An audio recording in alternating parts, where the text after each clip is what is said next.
she's falling backwards. Like, oh my God, does she want to dislocate an arm? So the Gymnast muscle up and the Crossfit Kipping muscle up on the gymnastic rings. Let's look at a comparison between them. So for those of you who don't know, my name is Nathan. I run this page, Movement Focus, and just as a little kind of background, I have a qualification in sports science. I am a fully qualified personal trainer, and I have a bachelor's in nutrition. So I think I'm fairly qualified to give, an opinion on the stability and on the kind of risk and benefits and cons of, these two kind of muscle up variations to give a good comparison. So let's begin. So what we've essentially got here is we have got a demonstration, kind of like a tutorial of, the CrossFit muscle up and the Gymnast muscle up, and then we've got a demonstration of both. So we're going to look at the proper way to do a gymnastic muscle up and the proper way to do a CrossFit muscle up. So our muscle up should be from a dead hang all the way up, transition to full extension on top of the rings, doing that top position, that full dip extension position. So let's look at the Gymnast demonstration. So this is a clip from Niall Wilson, a very accomplished British gymnast from Leeds. He has a YouTube channel, definitely check him out. Link will be in the description. So as we can see here, he has really great control and stability. He's moving his chest back to get them over the rings, because of course if you pull straight up, you're going to have to shift the rings forwards to try and get your chest over. So you pull up backwards, get a nice kind of forward position, nice control stability into that transition into the dip. And when he's on top of the dip, he's up there. And so the main thing we can really see with this Gymnast demonstration is there's a lot of control and a lot of stability. The rings are completely unstable. They move 360 degrees, they twist, they turn, they rotate. So you need to have a lot of stability and a lot of control. Otherwise, you are at a higher risk of injury. And I mean, just doing a dip on gymnastic rings is so much tougher than doing it on, parallel bars or something like that. So really great demonstration here. And so, yeah, it looks completely safe, looks great. So now let's look at the CrossFit Kipping muscle up. So looking at this video, really great. And I thought it was an animation to begin with, but it's an actual video of a woman doing it, really aesthetic video. But regardless of that, you can see it's a very momentum-based muscle up. There's a kip. The kip is momentum. Now, the issue I have with this is with the kip, as you can see, when she gets on top of the gymnastic rings, there's a lot of forward momentum there.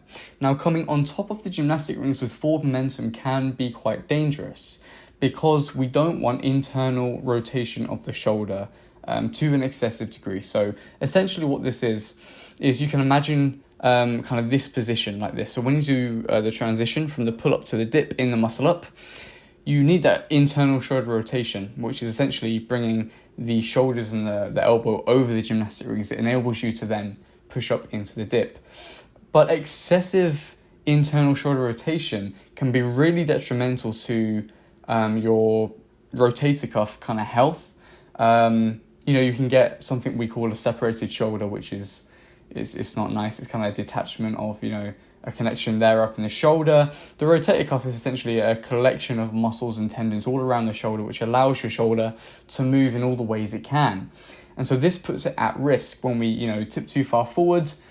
An excessive internal rotation could be really bad. And another thing is these kind of checkpoints. So with the Gymnast, we had lots of checkpoints. Dead hang, pull backwards, checkpoint. Pull the rings in line with the body, checkpoint. Transition, checkpoint. Push up, checkpoint. We have these checkpoints with CrossFit. However, because it is so momentum based, it's very difficult if you are the person doing the kipping muscle up to consciously think, okay, there's one checkpoint, there's the other checkpoint, there's the final checkpoint. Because you're swinging and you have to catch the kip at the right moment to get you on top of the rings, it's very difficult to think, okay, am I kipping in the right position here? Checkpoint 1, checkpoint 2. It goes very fast. So it's quite tough to recognize the checkpoints because it's a fast movement. So now we're just going to move on to some demonstrations. So for the Gymnast muscle up, we have a video from Gymnastic Bodies. Really great program, really great website, really great YouTube channel. Check them out. So as we can see, this guy he's very strong, he's very stable with the movement. It's a very controlled muscle up. So you can see he's very conditioned for this muscle up.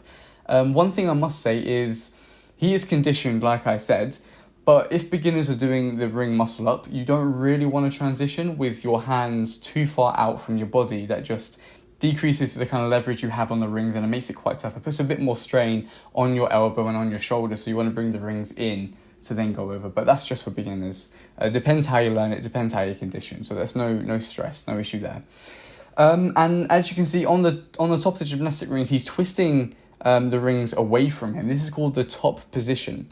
This allows for a greater range of motion as when you the primary role of the bicep not only is to pull, but it's also to supinate the hand, which means to turn the hand inwards towards you.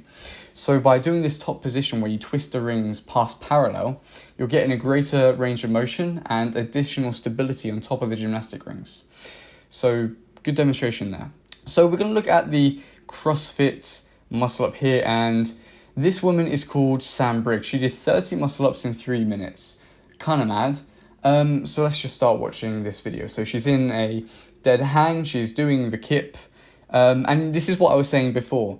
Doing the kip, and when you get on top of the gymnastic rings, your weight is really shifted forward. So as you can see, she's pushing up in the dip really fast, and this can be dangerous because with the added momentum, with the fast dip, you're really putting yourself in a compromised position, your shoulders especially, not to tilt forwards, not to go outwards, to be stable. It's very tough.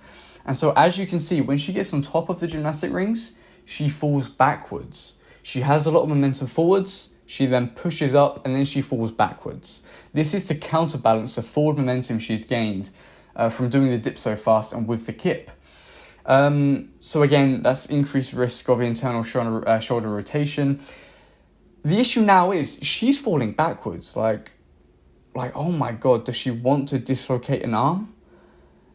So when she's falling backwards, she is keeping some of the momentum with her legs as she drops, but it's almost a dead drop from the top of the gymnastic rings, which puts excessive strain on your shoulders and on your scapulars, puts them in a very compromised position. So the scapulars are the shoulder blades, right? When we're looking at a vertical movement, they can do kind of two things, right? They can elevate, which is essentially this kind of shrug position, and they can depress, which is essentially this, when you're kind of on top of the parallel bars, your shoulder blades are pushed downwards. When you're in a dead hang, like you should be when doing the full muscle up, your shoulder blades are elevated, okay? So they're pushed up, you've almost got your delts touching your ears. Now, when you're doing almost a dead drop into this position, it's really putting so much strain on your already stretched shoulder and kind of shoulder blade on the scapula. If you can imagine, if you put your hand up, you can feel the stretch. Now imagine your body weight falling on top of that. That's really going to cause a lot of issues in that, the whole, shoulder kind of rotator cuff there. And yeah, you're at risk of, obviously a chronic overuse injury, so you might get some tendonitis, but on top of that, dislocating a joint, muscle tears, tendon ruptures. It's quite a risky move, especially for this high volume. She's going for 30 muscle ups, so it's a very high volume. So that's definitely one thing we really that's scaring me looking at this. And one thing I have just noticed is when she's grabbing the gymnastic ring, she's not using a false grip. So a false grip essentially is when you're holding the gymnastic rings and you rotate your hands inwards, right? So you're holding the gymnastic rings, you kind of get the gymnastic rings going diagonal across your hand, and you kind of hold it like this. So this does engage the forearm, but what it does is when you're pulling up, doing the pull-up of the muscle up, it allows you to easily transition into the dip portion of the muscle up. So you can imagine, when doing this transition, you need to get your shoulders above the gymnastic rings. The false grip allows your wrist to be in a flex position like this. So when you pull up to this position, it's much easier just to push. You don't have to twist your hands at all. It's just a wrist flexion. She has just kind of a neutral, normal grip on the gymnastic rings, meaning she has to allow the gymnastic rings to spin in her hand in order to get her shoulders above the rings. This again is very risky because you're risking, in too much internal shoulder rotation if you can't catch it at the right place. On top of that, with the kip, with the momentum going forward, it is quite a risky move. You can literally see the rings kind of twisting in our hand. That's not what we want. So that is essentially it. That is the comparison. I would give you a takeaway message saying essentially with the gymnastic rings, be strong, be stable, and be controlled. The rings are very different to a bar. They're moving. You are the one who has to be stable, otherwise they'll move every which way they can. I think if you want muscle endurance, if you want mass, if you want power, if you want stability, if you want a more resilient body, the gymnastic ring muscle up can be a really great tool, with the gymnast kind of form. It's not essential. However, if you want to learn it and you do it safely with correct progressions and you condition correctly, it can be a really great tool. The CrossFit one, I can't recommend it for anything other than CrossFit, trying to get to point A to B as fast as you can. If you do this at high volume across a long period of time, you will risk tendonitis, you will risk muscle ruptures and tendon ruptures and just horrible connective tissue issues. The gymnast's technique will do everything you need it to do. Like I said, muscle endurance, gain mass, control stability. While the CrossFit one can also do this, it won't do it as effectively because when you are being slow and controlled with the movement, you are engaging more. You're engaging more muscle fibers essentially. You're getting more motor units to kind of fire at once rather than just relying on the momentum. That's essentially my takeaway. And please, when you're on top of the gymnastic rings, don't drop down. Ouch. Let me know what you think down below. It'd be very interesting. I enjoyed this video. Again, let me know what you think. Cool comparison. And I guess that's it. So until next time, peace.